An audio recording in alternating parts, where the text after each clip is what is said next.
tiba-tiba saya ngeliat sekelebat gitu kayak dari arah pintu ke arah saya itu, terus langsung kelempar itu pertama kali. Sayanya badannya kelempar. Itu tiba-tiba saya kayak pecah ketuban. Dari bawah itu keluar banyak banget. Jadi saya sering kalau siang itu sering kayak ada bisikan mau mati gitu.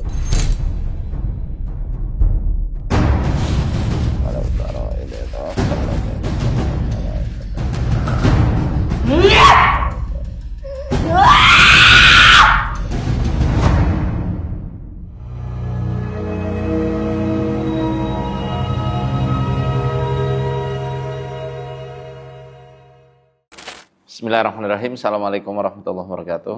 Kembali lagi di program kisah kita. Salah satu program yang insya Allah kita akan mengambil banyak sekali faedah-faedah serta hikmah yang ada di setiap kisah-kisah sahabat kita dan keluarga kita yang sedang berjuang dalam meluruhkan gangguan jin dan sihir. Kali ini saya kedatangan tamu dari luar kota, di mana admin kami telah menyaring beberapa WA yang masuk, dan beliau salah satu yang terpilih karena saya lihat ada keunikan dalam kasusnya. Jadi beliau itu sampai gembung perutnya, ya, sampai membesar gitu ya. Mirip seperti kasus yang kemarin Mbak Nining, ya. Nah ini kita akan ulik lebih lanjut kira-kira apa yang jadi permasalahan utamanya. Awal mula ini gangguan gimana, Mas atau Mbak? Siapa yang mau cerita, monggo? Ya Ustadz, awalnya tahun 2013 itu kan saya nyambi kalau pagi kerja, pulang kerja kuliah. Waktu itu saya libur kuliah, tapi kepala itu sakitnya nggak kayak biasanya. Akhirnya saya tiduran aja, emang sambil ngelamun sih waktu itu. Terus tiba-tiba saya ngeliat sekelebat gitu kayak dari arah pintu ke arah saya itu, terus langsung kelempar itu pertama kali. Sayanya badannya kelempar, kesurupan itu langsung. Bayangannya sebesar apa, Mbak? Hitam sih. Bayangan hitam. Setingginya? Ya jalan gitu sih, saya enggak kayak. Enggak ngeh ya? Maksudnya dia berarti cuma lihat sekelebatan, nggak lihat langsung secara tapi fokus? Tapi kayak jalan gitu, kayak ke arah saya itu waktu itu. Terus ditolongin sama teman-teman, terus dianterin ke rumah kakak saya. Itu sampai subuh saya nggak tidur itu, nggak bisa tidur. Terus di kampus juga pernah kesurupan juga sekali. Nah setelah itu saya pindah kos-kosan. Itu juga sering ngerasa ketakutan awalnya itu. Ketakutan tapi nggak tahu sebabnya ketakutan, kenapa. Sampai saya tidur sama temen, Mbak, aku ikut tidur bareng ya. Tapi teman saya tidur, saya nggak tidur sampai pagi. Sampai 3 hari pernah nggak tidur. Nah itu pas di PT juga kesurupan. Itu naik tangga 1 itu kayak ada yang kayak gendong sesuatu gitu, berat gitu. Itu kesurupan lagi. Nah, setelah itu sama kakak saya dibawa ke bengkel bekam ruqyah waktu itu, Ustadz. Nah, setelah itu sih terus lama saya nggak kesurupan lagi. Kesurupan lagi setelah menikah pas punya anak umur 6 bulan. Oh, malah habis punya putra terus kesurupan lagi? Kesurupan lagi itu pulang dari Jawa juga. Pulang dari nengokin orang tua, Ustaz. Dari Gombong? Iya, dari Gombong. Memang sebelum pulang ke Gombong itu kan saya pernah kayak mau berobat juga ke orang ngerti kali ya waktu itu ya. Iya, banyak. Ada beberapa temen yang nyaranin ke ABC gitu saat pernah kita datang ya. Iya. Ke apa namanya? Bisa lah katanya kalau di sana itu ngerti. Nah, sebelum pulang itu emang mau ngomong sama suami, katanya nanti bakalan ada apa gitu katanya. Si beliau ini katanya nanti bakal ada sesuatu gitu. Cuman ke istrinya gitu. Ke istrinya, tapi nggak selesai ngomongnya karena saya udah beliau itu udah ada syarat di awal gitu, saat ada mahar segala macam gitu. Nanti akan dijelaskan lebih detailnya. Akhirnya kita nggak lanjut tuh setelah itu. Terus mudik ya. Pulang dari mudik, saya kesurupan itu parah banget sih kesurupannya sampai di rumah orang tua gitu, Ustaz. Ini kesurupannya parah ya waktu itu. Enggak, di Bekasi. Oh, di Udah Bekasi, sampai udah di sampai. Bekasi ya. Dari pulang dari Jawa itu kesurupan, setelah lama nggak kesurupan lagi itu Ustaz. Terus habis itu emang waktu itu juga ada masalah juga sih awal-awal nikah ya. Ya, awal-awal nikah, rumah tangga gitu Ustaz ya. Macam-macam ya, dari apa namanya, masalah keluarga, masalah ekonomi segala macam gitu ya. Makin ada tekanan mungkin beliau juga, dan saya juga banyak kekurangannya lah mungkin ke istri saya gitu Ustaz. Namanya awal-awal nikah, ya saya juga belum paham ilmunya ya, jadi banyak banget minusnya di saya Ustaz waktu itu. Nah itu sampai kita jual rumah ya. Sampai pada akhirnya udah pusing gitu ya, tekanan ekonomi, jual rumah, terus dikit-dikit cekcok terus, rumah tangga panas, masalah kecil jadi besar, terus terhimpit utang juga waktu itu kan, sampai jual rumah niatnya tuh hijrah juga sekalian, bebas dari utang-utang, terus pindah rumah nih, takutnya rumahnya emang hawa panas gitu, ada yang nyaranin coba pindah rumah, kayak ya udahlah sekalian pindah rumah, sekalian pengennya tuh hijrah gitu. Tapi ya sama aja gitu, pas pindah rumah kita ngontrak juga akhirnya, posisinya ini masih suka kesurupan gitu. Ini Ustadz, sebelum pindah rumah itu saya juga sering ambruk. Mungkin saya pikir kan saya kecapean, karena emang saya tuh punya anak, lahiran punya anak lagi gitu. Jadi setahun lahiran. Sundulan sampai 3 kali kan. 3 kali. Oh. Alhamdulillah. Ini gak dibawa Ustaz. Masya Allah. Sekarang putra 3. 3 Ustaz. Saya pikir kan saya sakit gitu kan, apa karena capek gitu. Ya bisa jadi itu capek kan, stres, penat, macam-macam itu jadi. Tapi itu gantian sakitnya si anak, suami saya. Nah di momen itu kita tuh gantian masuk rumah sakitnya Ustaz. Pernah berkecimpung di riba nggak? Iya, saya Ustaz.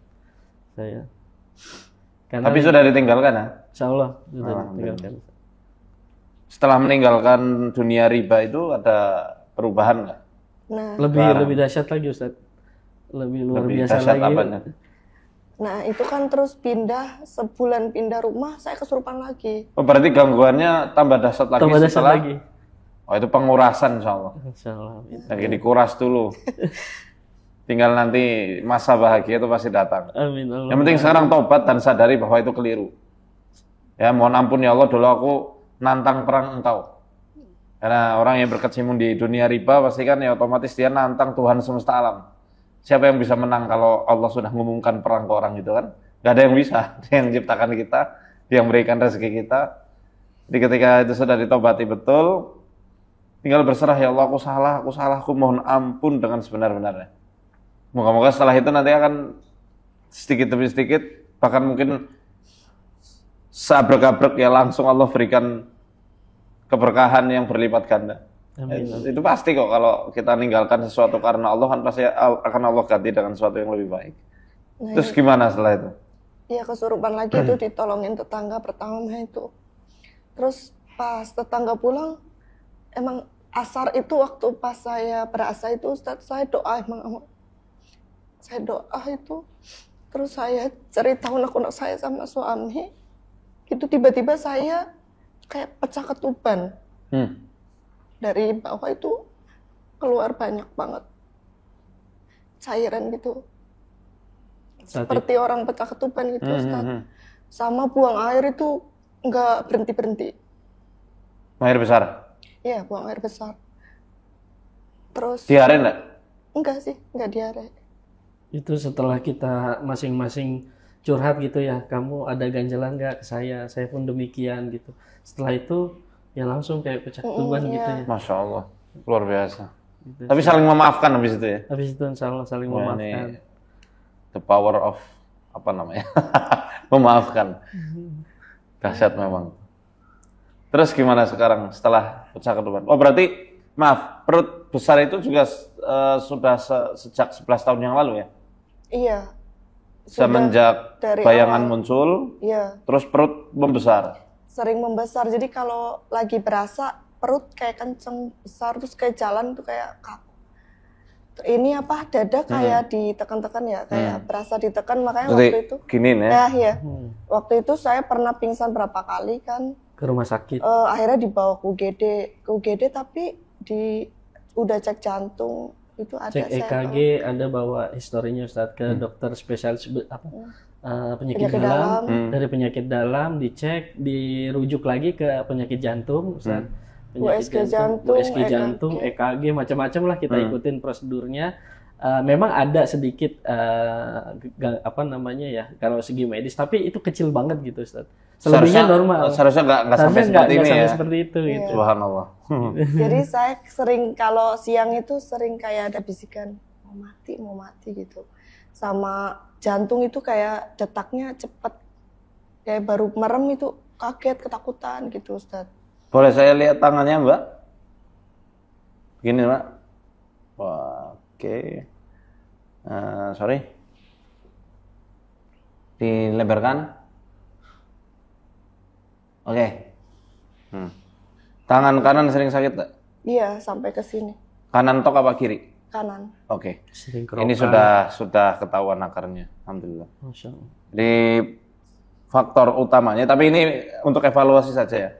Faktor utama dari 11 tahun yang lalu kemudian nikah, sebenarnya ada wadah kasih sayang yang bocor. Wadah kasih sayang dari kecil, Mbak, kan kita butuh yang namanya kasih sayang, curahan-curahan itu.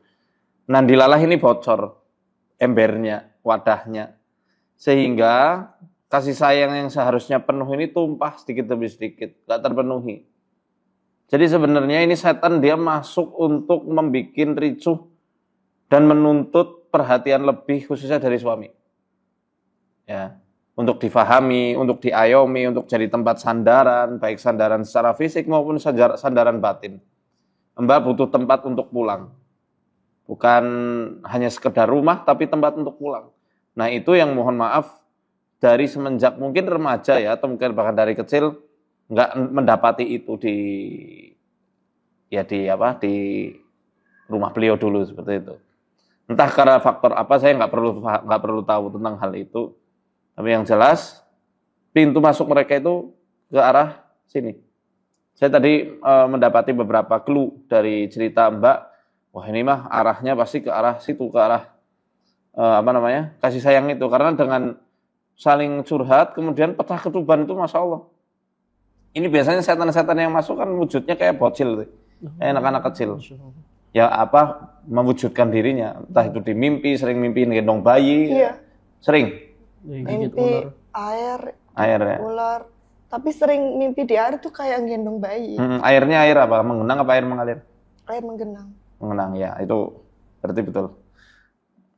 Air adalah suatu istilahnya, apalagi yang menggenang dan kemudian mengeruh di situ, keruh adalah air yang itu adalah manifestasi kesadaran kita dari masa lalu yang seharusnya ini ngalir, bisa move on, dia genang di situ.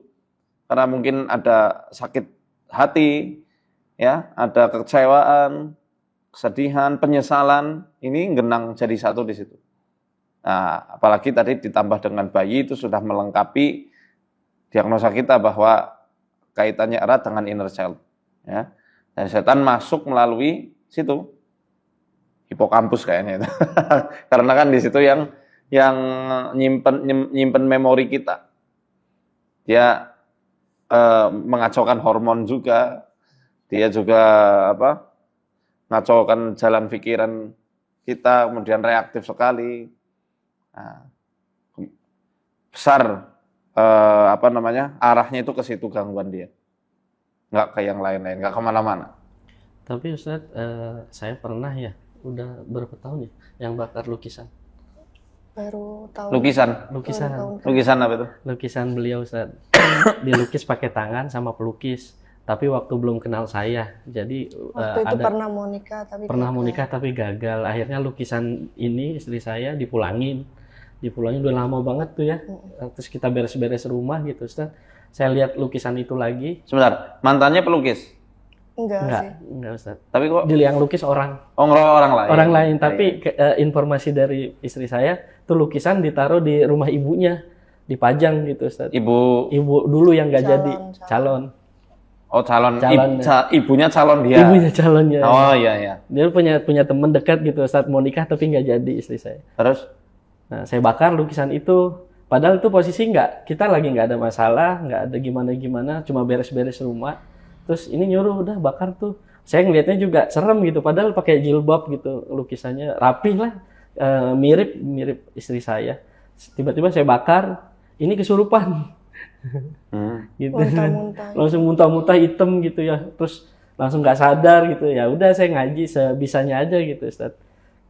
Akhirnya dari situ aneh-aneh juga ya, habis itu juga kirain wah alhamdulillah mungkin ini saya pikir buhulnya gitu. Setelah kita kan ikhtiar kemana-mana juga Ustaz, udah macam-macam gitulah. Coba cari buhulnya. Mungkin pikiran awam saya tuh wah ini kali ini buhulnya. Terus udah selesai gitu kan, terus sampai pecah ketuban juga Ustaz. Selain muntah-muntah, pecah ketuban lama tuh. Terus saya ngaji sebisanya lah, lama tuh muntah-muntah banyak. Setelah itu ya masih diganggu juga gitu, kok bingung gitu saya. Makanya Ada kelabang lah gitu Ustaz. Lukisan ini berarti kan dibuat setelah gangguan atau sebelum? Setelah Mbak gangguan atau? Sebelum gangguan. Sebelum yang bayangan itu. Iya, sebelum. Oh, itu udah ada lukisannya. Oh, lukisannya ya sebelum kan, karena belum reaksi kan Bunda waktu itu. Sebelum 2000 berapa? Lukisan itu dibuat 2000 berapa? Sebelum 2013. Sebelum 2013. Oh, Mbak sakitnya 2013. Waktu itu kan ruqyah juga ke Ustadz Musyafa. 2013 belum kenal saya tuh Pak Ustadz. Belum, di akhir-akhir 2013 ini masih sama temennya lah waktu itu. Malah jadi suuzon ya, jadi prasangka buruk. Kan? Iya. Ya lagi pula dibakar juga masih kena gangguan, berarti bukan buhul. Kalau namanya buhul sekalinya dibakar ya pasti hilang seluruhnya. Justru buhul sebenarnya ada di jiwa Mbak sendiri, ada di pikiran Mbak sendiri. Makanya tadi saya nggak mau fokus ke situ. Saya kepengen fokus untuk kita bisa evaluasi bersama-sama. Siap.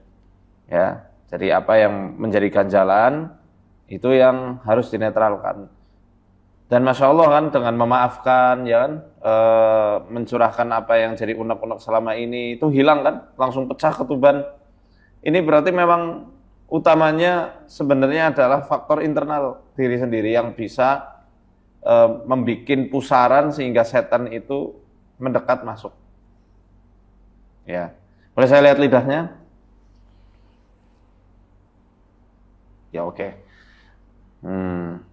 Jadi jantungnya terlalu panas kondisinya kalau kita lihat dari kontur lidahnya itu terlalu panas. Mungkin juga dia kerja rodi gara-gara kondisi ginjal yang terlalu dingin. Mungkin setelah ini bisa juga dibarengi dengan olahraga. Selain ruqyah mandiri, olahraga juga. Karena olahraga itu juga nggak disenangi setan. Jadi surat Al-Anfal kan secara universal ya, Allah menegaskan bahwa ketika kita bersiap untuk berjihad, wa'iddu lahum mastata'tum min quwwati wa min ribatil khail. Persiapkan untuk menyongsong musuh-musuh kalian, orang-orang kafir maksudnya, dengan cara memanah maupun berkuda. Ya, itu akan membuat takut musuh Allah dan musuh-musuh kalian yang kalian ketahui dan musuh yang tidak kalian ketahui, tapi Allah Maha tahu. Nah, beberapa pakar tafsir mengatakan musuh yang tidak diketahui ini orang munafik. Tapi dalam tafsir Qur'anil Azimnya Ibnu Katsir dikatakan musuh yang tidak diketahui adalah jin-jin yang fasik. Mereka gentar kalau kita mempersiapkan diri dengan berkuda memanah. Ya, berkuda melatih ketangkasan fisik, memanah melatih ketangkasan fikir dan fokus. Jadi bisa itu nanti diusahakan melatih fisik dulu ya. Nggak mesti berkuda, jalan-jalan aja tiap pagi. Setiap waktu duha jalan-jalan sama anak-anak, sama suami atau ketika weekend itu. Sambil baca zikir la ilaha illallah wahdahu la syarikalah lahul mulku wa lahul hamdu wa huwa ala kulli syai'in qadir di sepanjang perjalanan. Ya. paling enggak 5.000 sampai 6.000 langkah lah. Itu ya, olahraga, asupan nutrisi juga tercukupi. Nah, kalau untuk Mbak saya sarankan sering-sering bikin sayur bening tuh. Sayur bening tahu? Sering sih, Nah, sering. ya. Kelor Itu satu. hindari makanan yang bisa membuat semakin panas. Yang kayak minyak-minyakan, goreng-gorengan itu, tepung, kemudian yang ada micin-micinnya. Jahe malah kalau untuk Mbak jangan karena panas. Oh, saya sering rebus jahe. Sering rebus. Oh, ya pantas, panas banget itu. Itu malah bikin nanti makin gelisah, makin deg-degan. Nah, untuk herbal yang dingin, misalnya kunyit, ya itu. Atau nanti kita kasih herbalnya ada di sini. Cincau itu dingin. Cincau adem gitu. Ya, dimakan biasa. Kayak gula aren boleh. Tapi jangan pakai santan. Ya Ustadz, bulan puasa kemarin itu habis tidur siang anak-anak kan mau ngaji. Yang anak 2 ngaji, yang terakhir masih pengen tiduran itu. Tiba-tiba ada kelabang kayak dari atas tuh ke arah saya itu Ustadz. Padahal bulan puasa itu ya Pak Ustadz. Terus saya matiin itu kelabangnya, tapi sayanya langsung kesurupan itu Ustadz. Yang pertama. Itu kelabang pertama, yang kedua pas sama ayah ya. Saya lagi di ruang tengah, istri masuk ke kamar, dari pas anak naik ke kasur itu dari bawah anak itu jalan tuh kelabang, tapi kayak nggak bisa kenceng gitu kelabangnya gitu, lumayan gede sih Ustadz. Terus saya bunuh juga, kesurupan lagi gitu Ustadz. Saat itu refleks gitu ya Ustadz. Ini kan teriak gitu ya, ada kelabang, ayah. Ya udah saya cari apa itu, saya bunuh gitu Ustadz. Langsung kesurupan. Itu karena udah pola pikirnya rusak sekali. Was-wasnya sudah tinggi sekali. Jadi apa-apa antum bunuh cicak aja bisa kesurupan. Oh, Masya Allah. Ini padahal nggak ada hubungannya. Oh, nggak ada hubungannya. Nggak ada hubungannya. Allah. Makanya dia udah berhasil merusak melalui celah was-wasnya Mbak. Allah. Jadi tadi saya katakan terapi ini adalah terapi gimana menengahkan pola pikir supaya kita lurus dan oke, kita paham. Ya mereka bisa mengintervensi alam kita. Tapi ketika kita masuk ke dalam arusnya jin, nanti latah apa-apanya jin dan mudah kesurupan terus-menerus. Jadi kita harus ketengahkan, ayo kita mau ngelawan ikan hiu. Jangan kita nyemplung ke samudra, kalah kita. Pancing hiunya, masukin kapal, terserah kayak gitu ikan hiu mau diapain. Karena dia nggak akan berkutik sekuat ikan hiu ya. Jangankan kita ngelawan ikan hiu deh, ngelawan ikan lele di dalam air aja bisa kita kalah. Karena habitat mereka di air. Nah, maka jin ini juga kadang menggiring manusia untuk sedikit-sedikit ke mereka. Akhirnya mudah mereka menguasai Mbak terus. Dibikin kesurupan terus-menerus gitu. Ya. Jadi yakinlah bahwa mereka itu sebenarnya sangat-sangat susah buat ngerasuki manusia. Kecuali manusia yang memang sudah terpapar virus was-was dari awal. Sehingga gejala mereka manuver mereka adalah menghembuskan ketakutan, kegelisahan, kesedihan. Ya, paling utama sebenarnya panik. Kalau orang panik itu kan bingung, dia nggak bisa berpikir jernih. Akhirnya kesurupan. Nah, terkait kelabang ini perlu dicek juga kondisi rumah, lembab atau tidak, dekat rawa atau dekat got atau enggak, dan lain sebagainya. Ya di rumah saya kadang muncul kelabang-kelabang itu, tapi saya nggak ambil pusing. Ya, bodo amat sih. Kalau ada kelabang malah saya ambil buat makan kura-kura. Ya, kenapa kok muncul kelabang? Saya berpikir logis. Di rumah saya ada beberapa kolam. Nah, bisa jadi karena kelembaban kolam itulah mereka jadinya muncul. Karena habitat mereka senang yang lembab. Dan selalunya muncul ya di kolam, nggak pernah di tempat lain. Nah, atau di kamar mandi biasanya kelabang-kelabang kecil. Bisa biarin aja, pitas bismillah. Kalau misal mengganggu, kalau enggak ya udah biarin aja, makhluk Allah.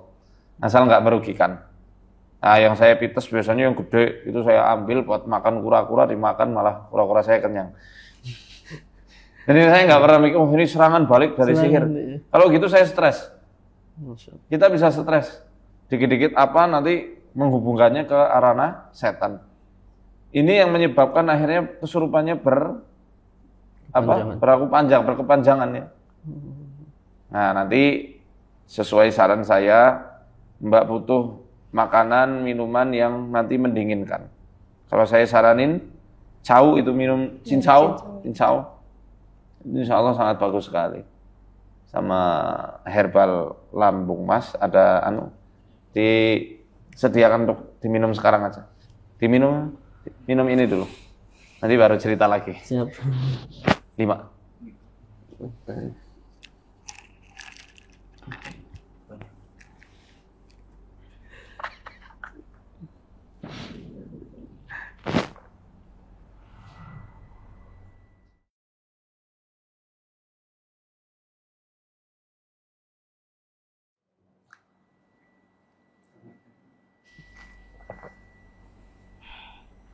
Ya Ustadz, sebelumnya kan emang suami sebelum nikah sama saya itu ada utang bank ya waktu itu.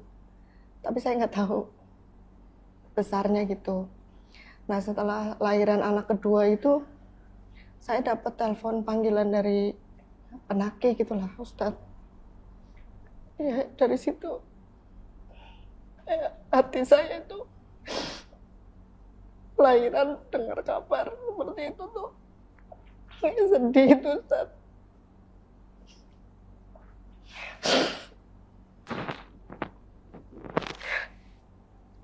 Karena emang selama menikah itu uang gaji udah cuma buat cicilan utang sama cicilan rumah. Sampai hari-hari itu anak saya sampai makan susah. Saya udah ngeluarin tabungan gitu ya. Sampai saya udah rumah jual kata saya.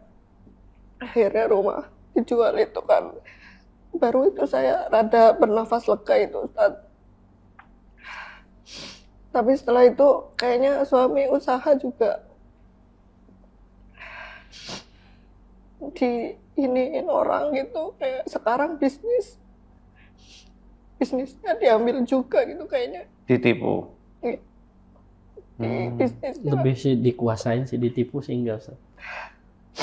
Jadi saya kayak kemarin bisnis saya nyaranin begini-begini. Bisnis sendiri atau Bisnis sendiri. Oh, sendiri. Tapi join juga Ustaz. Join sama saudara. Sama keluarga. Kayak sampai puasa kemarin saya sampai nggak bisa bayar zakat fitrah. Padahal sama karyawan royal itu Ustaz. Ya itu Ustaz. Jadi emang awal-awal sebenarnya waktu itu udah sembuh, ntar cekcok. Ya itu kan. Berarti benar kan tadi yang kita. Kalau saya sedih, kambuh. Memang utamanya di sedih itu. Sedih. Dan perasaan Mbak sudah banyak teracak-acak, teraduk-aduk dari kecil. Baik, kita break asar dulu. Ba'da asar kita lanjut terapi. Ya sekarang kita lanjut sesi ruqyah. Saya sudah cukup menguliknya. Moga-moga Allah memperkenankan ini semua terangkat penyakitnya, gangguan jinnya hilang 100% dan gak kesurupan lagi. Amin. Yang terpenting Allah memberkahi keluarga Mbak siapa namanya Mbak? Mbak Sulis ya sama Mas Fajar. Mas Fajar ya. Iya. Amin. Saya izin langsung mulai aja ya. Siap. A'udzu biwajhillahil karim wa kalimatillahi tammati la yujawizu nabaran wa la fajr min syarri ma khalaqa wa min syarri ma yas'alu wa min syarri ma yarju wa min syarri ma dhara'a fil ardi wa min syarri ma yakhluq. A'udzu biwajhillahil azim alladzi laysa syai'un a'zama minhu wa bi kalimatillahi tammati allati la yujawizuhu nabaran wa la fajr. Astaghfirtu syarra bila haula wa la quwwata illa billah. واسترفعت الشر بلا حول ولا قوة إلا بالله واسترفعت الشر بلا حول ولا قوة إلا بالله حسبنا الله ونعم الوكيل حسبنا الذي وحسبنا حسبي الرب من العباد حسبي الخالق من المخلوق حسبي الرزاق من المرزوق حسبي الذي هو حسبي الذي بيده ملكوت كل شيء وهو يجير ولا يجار عليه حسبي الله وكفى سمع الله لمن دعا ليس وراء الله مرمى حسبي الله عليه توكلت وهو رب العالمين اللهم رب السماوات ورب الارض وما قلت ورب العالمين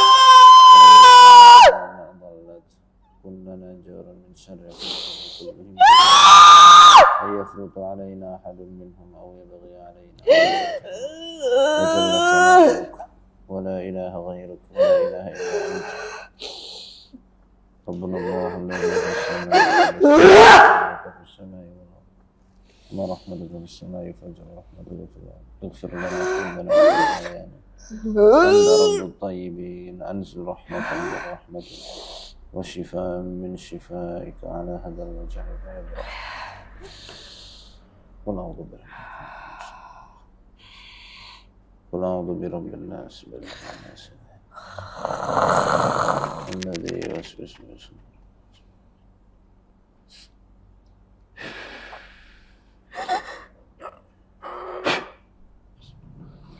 قل أعوذ برب الناس ملك الناس إله الناس من شر الوسواس الذي يوسوس في صدور الناس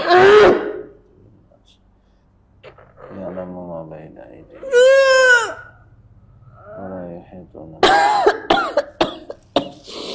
وسع كرسيه السماوات ولا يؤوده حفظهما وهو العلي الله لا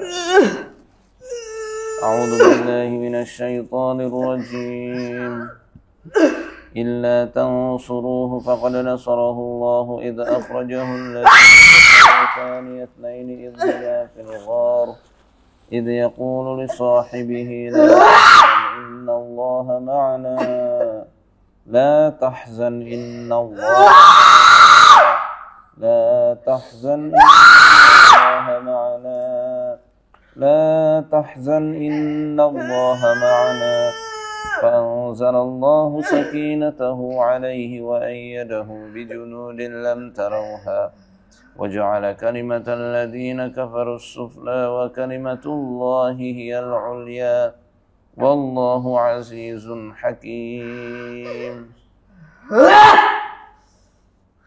قاتلوهم يعذبهم الله بأيديكم ويخزهم وينصركم عليهم ويشف صدور قوم مؤمنين قاتلوهم يعذبهم الله بأيديكم ويخزهم وينصركم عليهم ويشف صدور قوم مؤمنين قاتلوهم يعذبهم الله بأيديكم ويخزهم وينصركم عليهم ويشف صدور قوم مؤمنين قاتلوهم يعذبهم الله بأيديكم ويخزهم وينصركم عليهم ويشف صدور قوم مؤمنين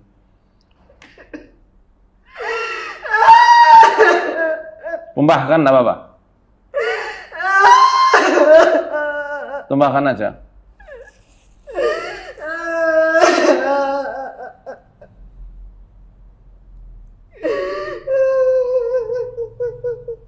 Maafin ya. Pelan-pelan. Bismillah bisa. Maafin suami. Suami udah berikhtiar semaksimal mungkin. Ya, unek-unek yang waktu itu netralkan lagi sekarang. Coba sungkem sama suami. Yang lama cium. Sambil dipeluk.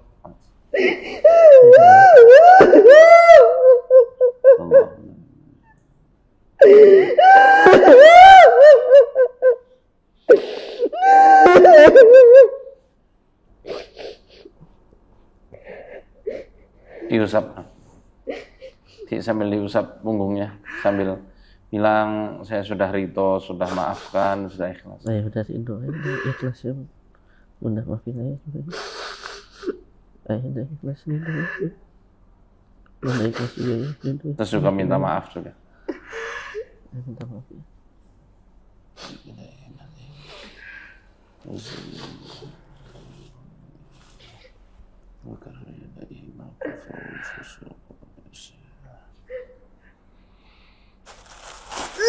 أعوذ بالله من الشيطان الرجيم أفمن شرح الله صدره للإسلام فهو على نور من ربه فويل للقاسية قلوبهم من ذكر الله أولئك في ضلال مبين فويل للقاسية قلوبهم من ذكر الله فويل للقاسية قلوبهم من ذكر الله فويل للقاسية قلوبهم من ذكر الله فويل للقاسية قلوبهم من ذكر الله أولئك في ضلال مبين الله نزل أحسن الحديث كتابا متشابها مثانية تقشعر منه جلود الذين يخشون ربهم ثم تلين جلودهم وقلوبهم إلى ذكر الله ذلك هدى الله يهدي به من يشاء ومن يضلل الله فما له من هاد أعوذ بالله من الشيطان الرجيم أفحسبتم أنما خلقناكم عبثا وأنكم إلينا لا ترجعون فتعالى الله الملك الحق لا إله إلا هو رب العرش الكريم ومن يدع مع الله إلها آخر لا برهان له به فإنما حسابه عند ربه إنه لا يفلح الكافرون وقل رب اغفر وارحم وأنت خير الراحمين. Kamu lagi.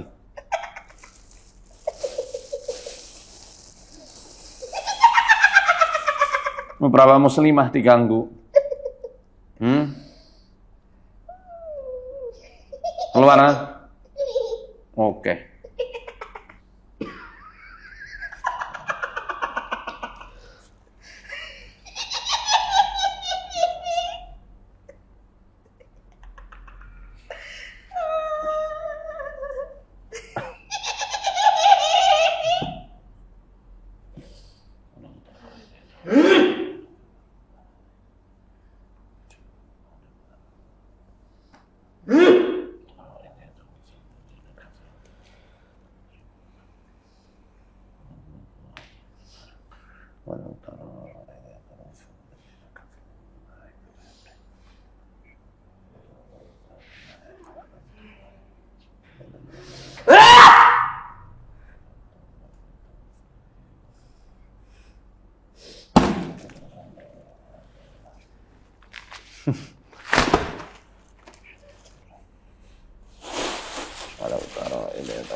Walau tara ada baru walau tara ini tawaffal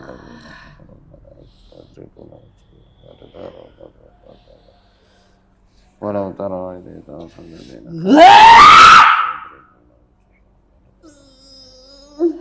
walau tara ini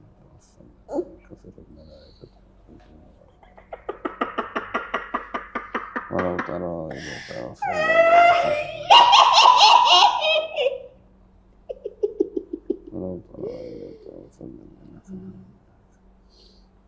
Mas Sulis, Istighfar.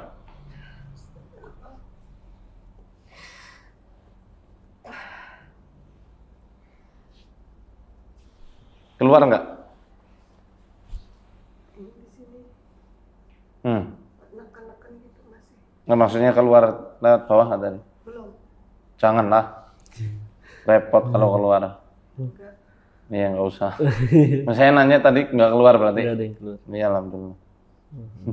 Maksud saya itu nggak berharap keluar malah.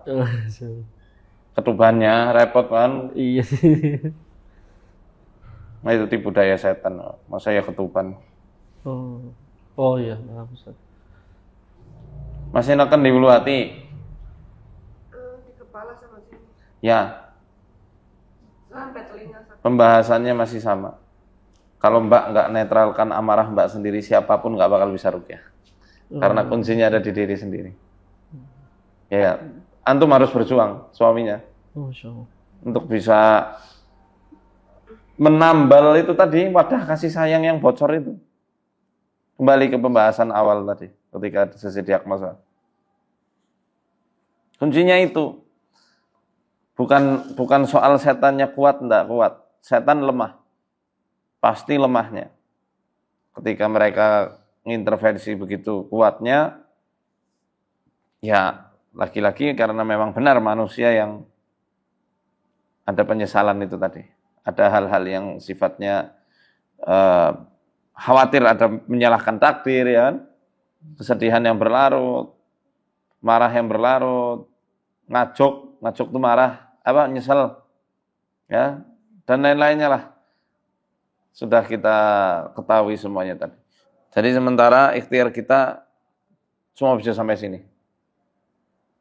Kalau antum ayo gimana cara keluar? Saya nggak bisa keluar kan. Saya cuma ngasih peta. Ini silakan berjalan di denah yang sudah saya sampaikan. Ya, ini dengan cara mengikhlaskan, menetralkan unek-unek yang dari masa kecil itu yang tadi off the record kita berbicara. Ya. Apalagi itu orang terdekat, ya kan. Jadi maafin betul. Dan cari bahagia Mbak sendiri. Sudahi masa-masa kaget, kecewa karena utang yang dulu. Toh nyatanya sekarang insya Allah suami kembali bangkit lagi. Dan sering-sering healing, Mas.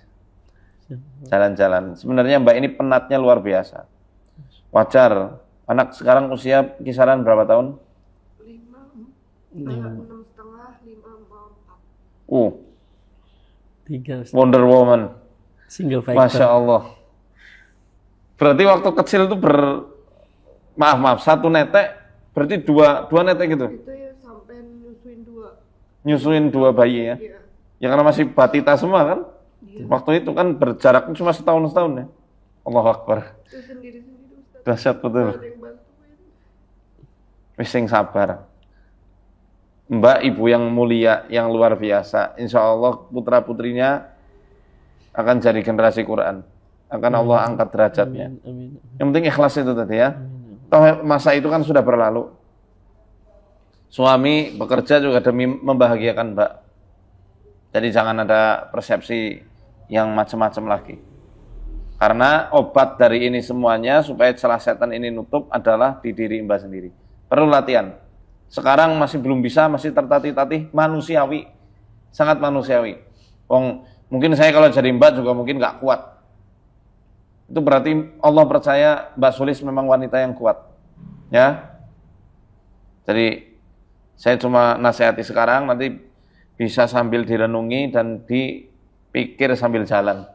Dilaksanakan sambil jalan saja, itu apa adanya.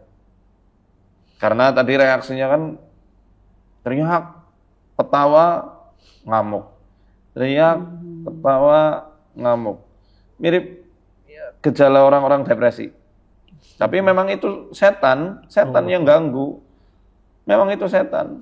Tapi dari celah depresinya itu. Yang sudah lama. Ditambah sama yang baru. Tambah lagi sama yang ngurus 3 anak sendiri. Mbak itu penatnya luar biasa, Mas. Jadi kalau bisa, jalan-jalan. Coba saya lihat matanya. Coba. Melotot. Lihat sini. Lihat sini. Lihat sini, sini. Ini nih.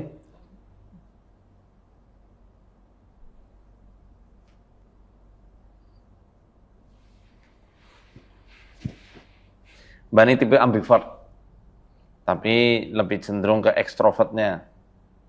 Mbak butuh teman, banyak teman bergaul, butuh teman untuk berbagi cerita, sekaligus Mbak secara naluriahnya senang eksplorasi, saya rasa seperti itu. Jadi ketika Mas ajak jalan-jalan, itu sedikit demi sedikit akan menghilangkan semua penyakitnya selama ini. Yang nggak hanya jalan-jalan sih sebenarnya, apapun itu yang di luar rumah lah, bisa berduaan sama Mas. Siap. Suka muter-muter. Ya, suka jalan-jalan nggak? Ya, paling ke apa? Enggak, kesenangan Mbak apa? Jalan-jalan? Iya. Iya, itu makanya. Suka daki gunung juga sebelum nikah. Oh, suka daki gunung? Suka muter-muter gabut nggak naik motor? Nggak bisa naik motor. Oh, nggak bisa? Nggak bisa, trauma Ustaz. Nggak bisa naik motor. Yang di rumah terus. Ya kemana-mana ngurusin anak aja gitu Ustaz kegiatannya. Saya Dulu kalau kerja jalan-jalan naik apa? Kalau naik daki gunung dan lain-lain? sama teman kampus. Oh, teman kampus. Kalau selama dari kecil jarang keluar, emang nggak boleh apa. Tapi kepengenannya kan jalan-jalan kan? Nah itu makanya.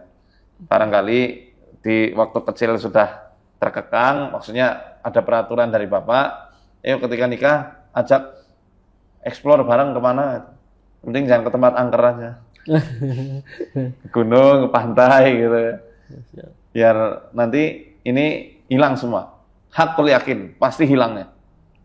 Ya, insya Allah ketika ini benar-benar dilaksanakan, hilang. Yang dibutuhkan Mbak itu, menambal ember kasih sayang yang bocor. Bahasa saya seperti itu ya. Jadi, sudah ada luka batin dari dulu, Mas yang menjadi penambalnya. Kan garwo, sigaraning nyowo. Sigaraning nyowo berarti setengah jiwa. Setengah jiwanya Mbak ya ada di Mas, setengah jiwanya Mas ada di Mbak. Saling melengkapi. Kalau buat saya Ustaz, apa tuh amalannya mungkin ijazahnya atau gimana? Amalannya, jalan-jalan. Jalan-jalan. Karena saya sampai di titik malas ibadah loh Ustaz saya tuh. Itu manusiawi nggak itu Ustaz? Ya istighfar, tobat itu. Pokoknya betul-betul sering tobat ya. Saya cuma menyampaikan dan menyarankan untuk Mas banyakin istighfar. Zikir harian banyak istighfar, banyakin istighfar. Sambil benar-benar menyesali itu. Sama apa ya? Mungkin lebih peka ya, lebih peka ke istri. Ya memang PR laki-laki semua sih, nggak cuma Mas. Gitu. Saya pun demikian. Semua laki-laki saya rasa itu memang kudu peka sama istrinya. Perempuan tuh kayak teka-teki memang. Ya kan ya, pokoknya harus inilah. Kalau di rumah simpen HP itu aja. Main sama anak, canda sama Mbak. Insya Allah pasti akan hilang semua gangguan itu. Ini apa ganjalan-ganjalan di Cika. Buktikan aja. Berawal sebenarnya dari koamnya, dari imamnya. Yang jenengan selaku masinis di gerbong kereta ini, kereta rumah tangga, masinis yang harus kuat. Berawal dari istighfar, ya. Kemudian jangan lewati satu hari kecuali dengan baca Quran, walaupun cuma selembar, walaupun cuma beberapa ayat. Ya. Faqra'u ma tayassara minal Qur'an. Baca sesuai Al-Qur'an yang paling mudah untuk kita baca. Terserah untuk sambil murajaah hafalan dan lain sebagainya. Ya, dengan banyak istighfar. Kenapa kok saya ngijazahi istighfar? Banyak hal. Pertama, kita berharap semoga kesedihan ini diganti dengan kebahagiaan. Kesempitan dilapangkan selapang-lapangnya sama Allah. Dan diberikan rezeki dari arah yang nggak disangka-sangka. Mulai dulu dari istighfar. Perbanyak. Syukur bisa tahajud bareng berdua. Itu saja. Nggak ada yang lain. Nggak harus baca ayat ini, ayat ini. Gitu ya. Dan nyatanya sekarang udah berapa kali diruqyah? Waduh. Berkali-kali kan? Ada perubahan nggak? Makanya saya katakan, siapapun yang ngeruqyah kalau dari dalamnya nggak diubah, ya percuma. Pasti balik-balik terus. Makanya dari tadi awal banget ketika kita wawancara di awal, kita fokusnya adalah ke perbaikan diri, tazkiyatun nafas. Karena itu kunci permasalahannya. Masya Allah. Sehat-sehat ya Mas Sulis. Mas Amin. siapa? Fajar. Fajar. Kita doain ya Mas Sulis. Amin. Mas Sulis.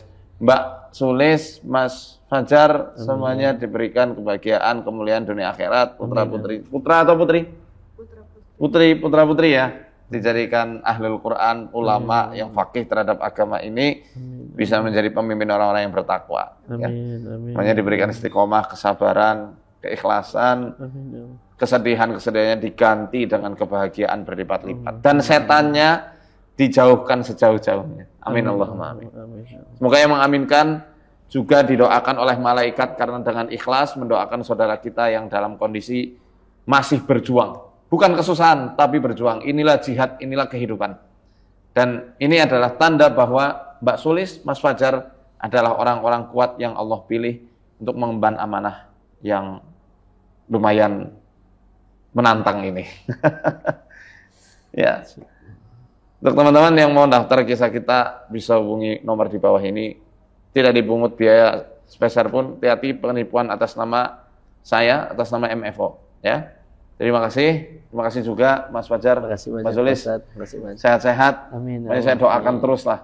Moga-moga ini hilang semua gangguan. Amin ya Allah. Amin. Terima kasih. Assalamualaikum warahmatullahi wabarakatuh. Waalaikumsalam warahmatullahi wabarakatuh.